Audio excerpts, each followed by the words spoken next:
संत रैदास, जिनका कि पूरा नाम रविदास है, निर्गुण भक्ति धारा के प्रमुख संतों में से एक हैं।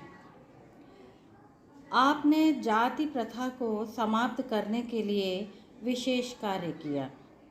मध्य युग के संतों में आपका महत्वपूर्ण स्थान है।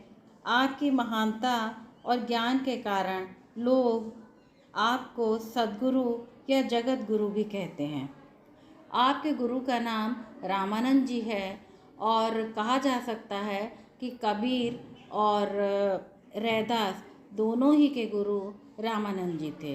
तो निश्चित रूप से आध्यात्मिक शिक्षा रामानंद जी से लेने के कारण आपने भी समाज सुधार और जाति प्रथा पर विशेष रूप से प्रहार किए हैं।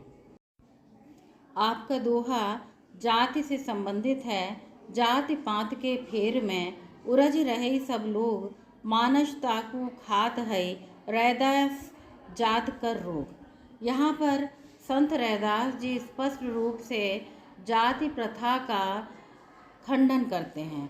उनका मानना है कि जाति पाति के फेर में, यानी उच्च जाति और निम्न जाति दोनों के फेर में पड़ने के पश्चात उलझ रहे सब लोग, यहाँ संसार में जितने भी लोग हैं वो उलझ करके रह जाते हैं।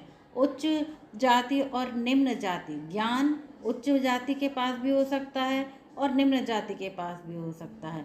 तो यहाँ पर जाति का महत्व ज्ञान से होना चाहिए, ना कि जन्मना जाति का महत्व होना चाहिए। मानुषता को खात है रैदास जात कर रोग। बोले यदि इस रोग को यही समाप्त नहीं किया जाएगा तो यह संपूर्ण मानवता को विनष्ट कर देगी। अर्थात जाति प्रथा नामक रोग को समाप्त करने के लिए रैदास जी बीड़ा उठाते हैं। संत रैदास जी कहना चाहते हैं कि जब ईश्वर ने लोगों को बनाया है तो ईश्वर बनाने वाला एक है, तो फिर जातियां अलग अलग कैसे हो सकती हैं। अर्थात इन जातियों का भेद तो इस संसार में आकर ही किया गया है। इसलिए समाज सुधार के लिए सर्वप्रथम जाति प्रथा समाप्त होनी आवश्यक है। प्रस्तुत दोहे में ब्रज भाषा का सुंदर प्रयोग दृष्टव्य है। दोहा छंद है, 13-11 पर यति आती है। निर्गुण निराकार ब्रह्म की प्रतिष्ठा है। घट घट वासी राम है। भक्ति रस और माधुर्य गुण दृष्टव्य है।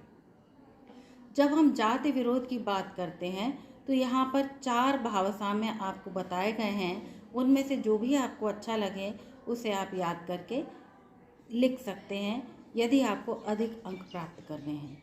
ऊंचे कुल के कारणे ब्राह्मण कोय न होए, जऊ जानिए ब्रह्म आत्मा रैदास कहीं ब्राह्मण सोए। तो कहीं दूसरा कहा गया है, जन्म जात मत पूछिए का जात अरुपात। और तीसरा है, जात पात के फेर में उलझ रहे सब लोग। और कबीर की जब समाज सुधार और जाति पाति के खंडन की बात आती है तो सर्वप्रथम कबीर का नाम सामने आता है। कबीर दास जी कहते हैं, जाति पाति पूछे नहीं कोय, हरि को भजे सो हरि को होए। धन्यवाद।